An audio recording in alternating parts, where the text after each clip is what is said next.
जय श्री राधे दोस्तों, आइए सुनते हैं आज की कहानी। कहते हैं कि प्रत्येक मनुष्य मृत्यु से डरता है, लेकिन जन्म और मृत्यु तो सृष्टि का नियम है। ये ब्रह्मांड के संतुलन के लिए बहुत जरूरी है।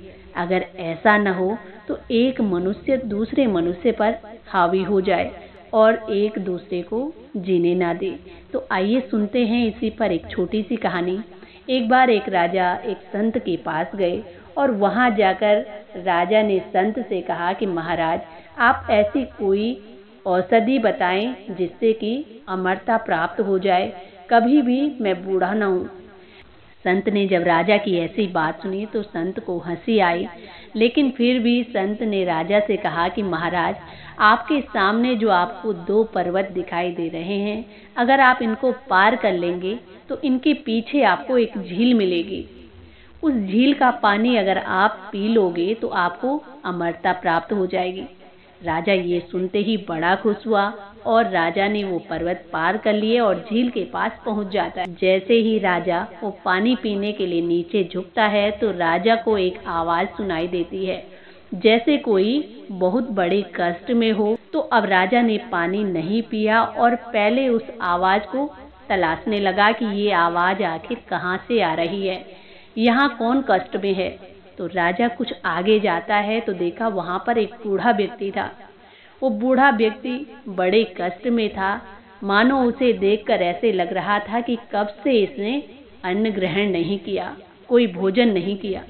तो अब राजा उससे उसकी समस्या पूछने लगे तो वो बूढ़ा व्यक्ति कहने लगा कि जब मैंने इस झील का पानी पिया और उसके बाद मैं घर गया तो कम से कम 100 वर्ष तक मैं अपने घर में रहा और 100 वर्ष पूरे हो जाने के बाद मेरे परिवार के सदस्य सभी मुझसे बहुत दुखी हो गए और मेरे बेटे ने मुझे घर से बाहर निकाल दिया।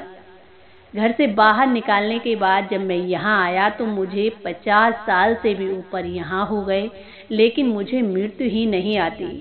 अब तो मैंने भोजन भी त्याग दिया, लेकिन फिर भी मृत्यु नहीं आती है। मेरा जो बेटा था वो भी मर चुका है और जो पोते हैं वो भी बूढ़े हो गए और मुझे मृत्यु ही नहीं मिलती।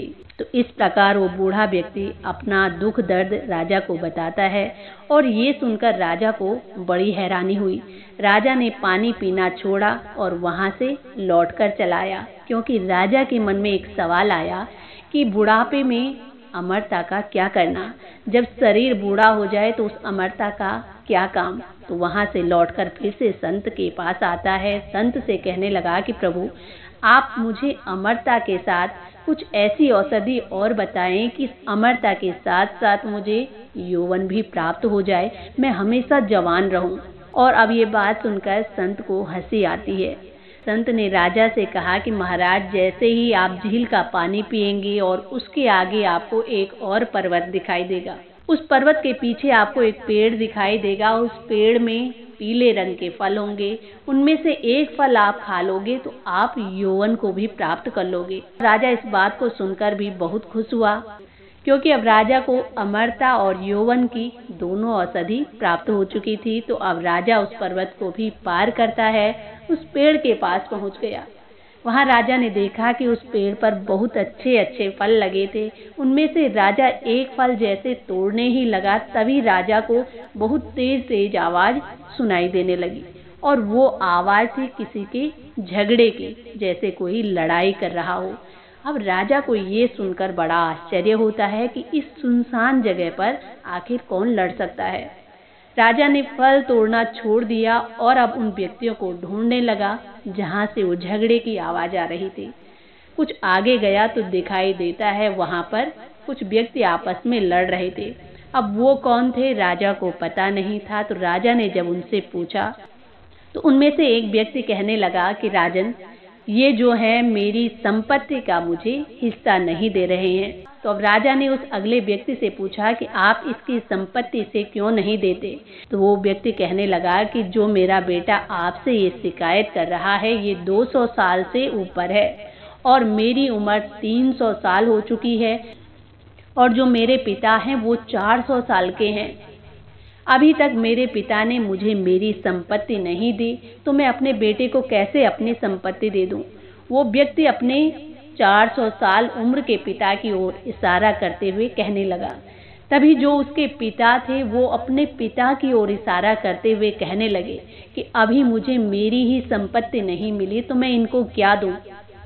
और ये देखकर राजा को बड़ा आश्चर्य हुआ। वो व्यक्ति कहने लगे कि हमारा जो ये झगड़ा है ये कभी न खत्म होने वाला है, ये अनेक पीढ़ियों से ऐसे ही चला आ रहा है और हम आपस में ऐसे लड़ते ही जा रहे हैं। इसी कारण गांव वालों ने भी हमें गांव से निकाल दिया और हम गांव से निकलकर यहाँ आ चुके हैं और अभी भी हमारा झगड़ा खत्म नहीं होता है।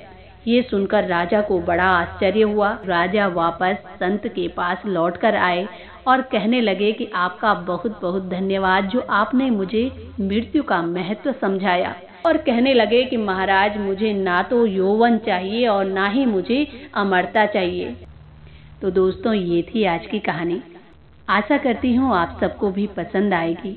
इसी के साथ जय श्री राधे, जय श्री कृष्णा।